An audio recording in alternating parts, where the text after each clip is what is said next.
This is Tim Zaal, a former racist skinhead and friend of mine. And this is Matthew Boger, very good friend of mine.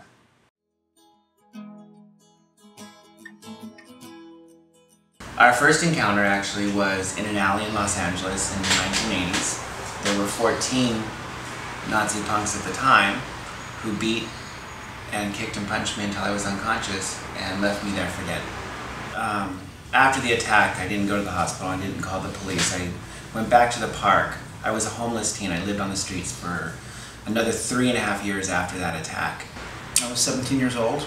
We chose to victimize people on a regular basis. This particular evening, we victimized Matthew. So, I was very angry and full of hate. My older brother was shot. He didn't die, thankfully. But whenever I thought of somebody who was different than me, especially, I thought of a gun. I get feathered, but who knows what's waiting. I eventually got off the street, became successful, and found my way to the Museum of Tolerance, where Tim already was working, speaking to large groups about the dangers and consequences of racism and prejudice. 6 years now, we've been working together at the museum and doing Hate to Hope. How often is it that the perpetrator and victim actually come together and show the healing process before people, putting their lives out there? Most people, they don't want to deal with this sort of thing. I had to face my demon. My demons, my past came on a personal level. But I stand here before you today a changed person. My worst day today is better than my best day back then.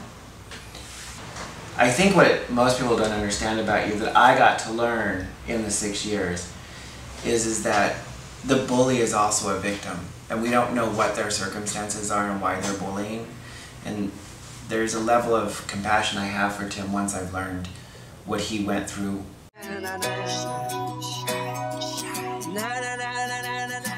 Ask yourself, of these 4 characters, who were you before you came to hear us, and who are you as you leave, and who do you want to be, and how are you going to get there? Those 4 characters are the perpetrator, the victim, a bystander, and an ally. I was a victim who became a bystander, and it took the murder of Matthew Shepard for me to get off my sofa and change my life. And now I'm an ally. And Tim was a perpetrator who then became an ally.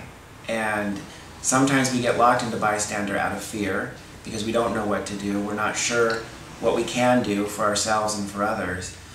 But if we look deep enough and hard enough, it's a path and it's a journey to move from bystander to ally. Ask yourself which one you fall into and where do you want to be. I wouldn't want anyone to live through what I lived through, and I know it goes on, and I know it happens.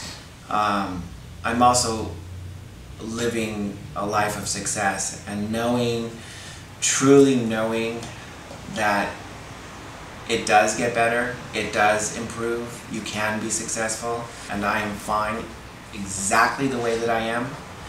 I am who I am, and I'm great with that, and I'm not broken, and no one has a right to take that from me. I would just ask you to really look deep within yourself and muster that courage to change, because it can be done. If Tim can change and become this incredibly compassionate, wonderful man, I know that the possibility is out there. If I can change, anybody can change. Take it from me, it gets better. I would tell myself, be who you are, because when you're faking it, you're not gonna make it, man. Moon falls silver,